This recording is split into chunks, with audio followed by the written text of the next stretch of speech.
Hello, my friends. Welcome back. Pull up a seat. This one goes back further than most people expect, and it ends somewhere nobody predicted. Before I tell you anything else, I need to give you three numbers. Hold on to them. 42, 45, 2, 42 years of dominance, 45 years of silence, and 2 bankruptcies, before a third attempt that most people thought was impossible. By the end of this story, you'll know exactly what those numbers mean. And one of them is going to genuinely surprise you. Because here's the part most motorcycle documentaries skip entirely. This brand didn't just fail once. It failed twice. And the second time, it died on almost the exact same date as the first. 50 years apart, to the month. Stay with me. The year is 1911. The Isle of Man. One of the most punishing motorcycle races in the world. Riders are throwing their machines over mountain roads, through blind corners, across surfaces that would test the nerve of anyone who has ever thrown a leg over a bike. When the dust settles, first place, second place, third place, all 3 positions belong to the same company. A complete sweep. The crowd is stunned, not because someone swept the podium, but because of where these machines came from. Not Britain, not Germany, not anywhere in Europe. They came from Springfield, Massachusetts. From a company that had been building motorcycles for exactly 10 years. A company that, at that precise moment, was the largest motorcycle manufacturer anywhere on the planet. A company that, 42 years later, would be completely gone. Bankrupt. Silent. The doors closed, the factory empty, the name sold off like furniture from a house nobody lived in anymore. And then, impossibly, it came back. This is the story of the oldest American motorcycle brand in history. The original rival. The machine that existed before Harley Davidson was even a name anyone knew. This is the story of the Indian Chief. And before Harley Davidson's name even appears in this story, I need to tell you about 2 men who met by accident, and what they built together in 2 years that took the rest of the world a generation to catch up to. In 1897, a man named George Hendy was building bicycles in Springfield, Massachusetts. He was good enough at it that his racing machines had built him a reputation across New England. But bicycles, he suspected, were about to be left behind by something faster. In 1900, he met Oscar Hedstrom. Together, they built a prototype unlike anything their competitors had attempted. In 1901, they put it on the road. 2 years before William Harley and the Davidson brothers assembled their first machine in a Milwaukee shed, Indian was already selling motorcycles. By 1910, Indian was not merely competing. It was leading. The largest motorcycle company in the world, shipping machines across the United States and into Europe. The 1911 Isle of Man result was not a surprise to anyone paying attention. It was confirmation of something the racing world was already beginning to understand. Indian did not just make motorcycles. It set the standard for what motorcycles could be. And then, in 1922, Indian did something that no other manufacturer had ever attempted visually. Something so specific, so unmistakable, that even today, over 100 years later, you can recognize an Indian Chief from 3 blocks away. In 1922, Indian introduced a new machine to sit at the top of its lineup. Its designer was Charles B. Franklin, an engineer who understood both racing precision and long-distance endurance. The bike was called the Chief.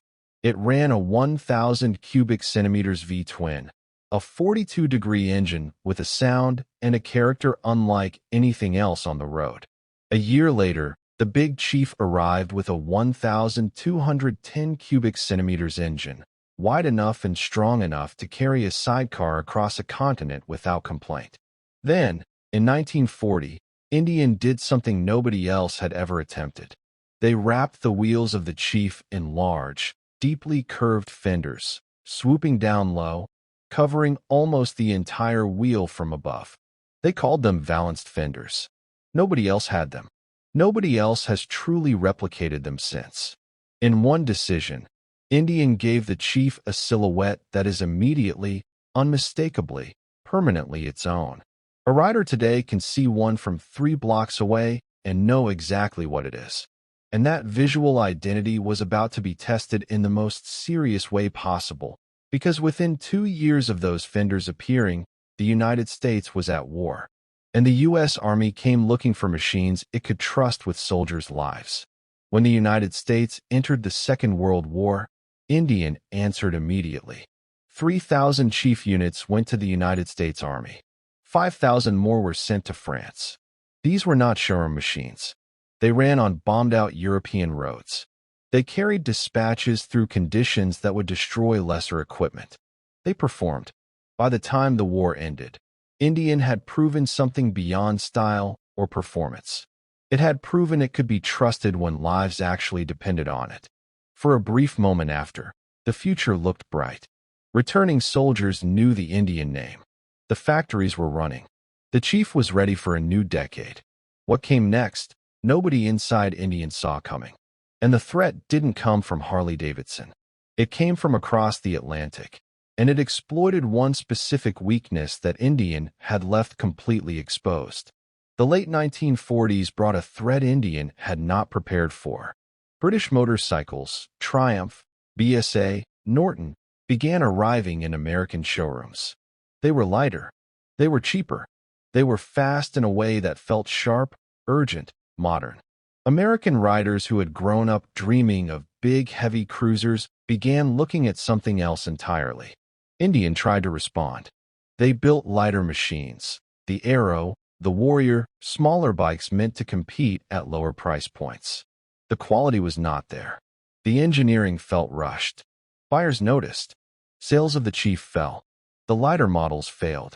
The company that had swept the Isle of Man 40 years earlier could not find its footing. On a quiet day in 1953, Indian Motorcycle Manufacturing Company filed for bankruptcy. The factory in Springfield went silent. And for the next 45 years, no genuine Indian Chief was built anywhere on Earth. But here is where the story gets genuinely strange.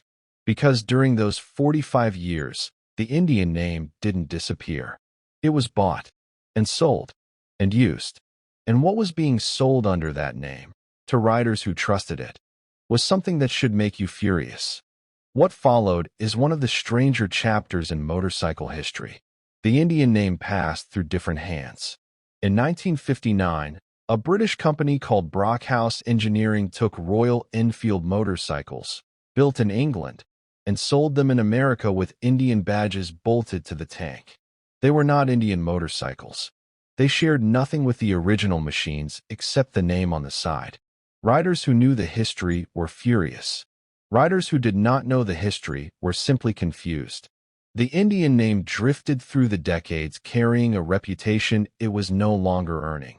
Like a famous restaurant that quietly changed every recipe and hoped nobody would notice. The idea of Indian survived. The machine itself did not. And then, in 1999, someone decided enough was enough. A group of California investors announced they were bringing the Indian Chief back, for real this time. What they built was not bad. But what happened 4 years later is something almost nobody predicted. And the date it happened on is not a coincidence. Not even close. In 1999, a new factory opened in Gilroy, California. Indian Chief motorcycles were being built again. This time with a V-twin engine that bore a strong resemblance to a Harley Davidson unit. The resemblance was not accidental. The bikes were not without merit. But they were not quite right either. The engineering felt borrowed. Quality was inconsistent. The company behind them was underfunded and overextended. On the 19th of September, 2003, exactly 50 years after the first bankruptcy, the Gilroy company collapsed. Indian was gone again. 50 years. Same month. Same outcome. Almost nobody believed a third attempt was even worth trying. And that is exactly why what happened in 2011 is so remarkable. Because the company that came in did not try to rush it. They did not try to cut corners. They did something that most revival stories never do. They took their time.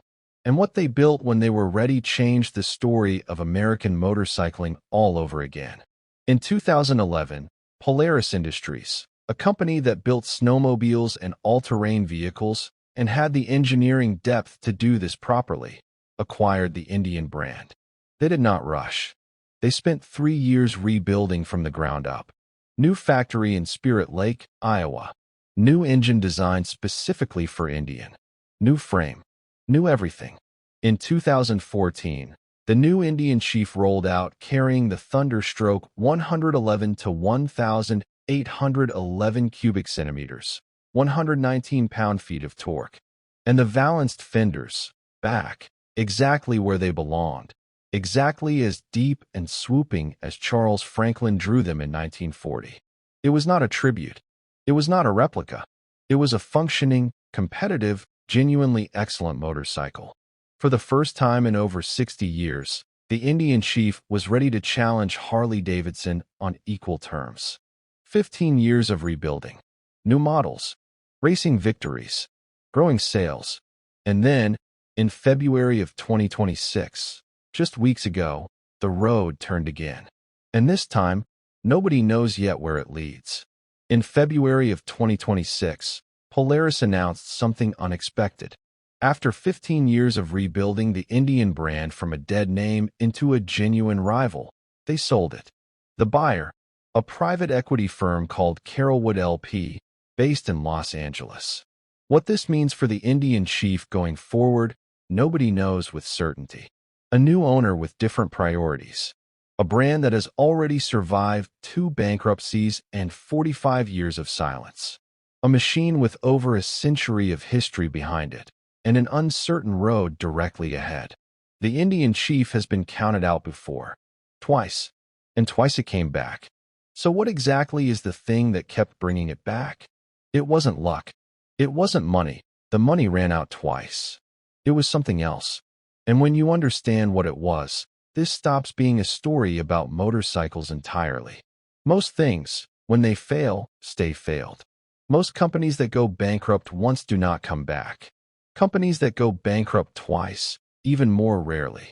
And brands that spend 45 years producing nothing, replaced by fakes, passed from hand to hand, used as a label on machines they never built, almost never recover the respect they once had. The Indian Chief did all of those things. It lost everything. Its factory, its engineers, its identity, its name, and it still came back. Because the idea at the center of it, the Valanced fenders, the V-twin, the rivalry that started before Harley was even Harley, was stronger than every company built around it. Some ideas are stronger than the organizations that carry them. Some things simply refuse to disappear, no matter how many times the world decides they should. My friends, maybe you know what that pattern feels like. Not the motorcycle. The pattern. The thing you built that fell apart. The chapter that ended before you were ready. The version of yourself that had to start again from nothing, not once, but twice, while watching someone else put your name on something that wasn't yours. The Indian Chief was not saved by luck. It was saved because the idea at the center of it was too specific, too real, too deeply recognized to be replaced by anything cheaper. Some things refuse to stay dead, and the world is better for it. Before you ride out, tell me what surprised you most. Was it the 1911 Isle of Man sweep, 42 years before the company collapsed? The 45 years of fake Indians sold to riders who trusted the name? The second bankruptcy landing 50 years to the month after the first? Or the February 2026 sale that nobody saw coming, and that nobody yet knows the ending of? Subscribe if you want to follow this road to wherever it leads next. Until then, keep riding, and never count yourself out.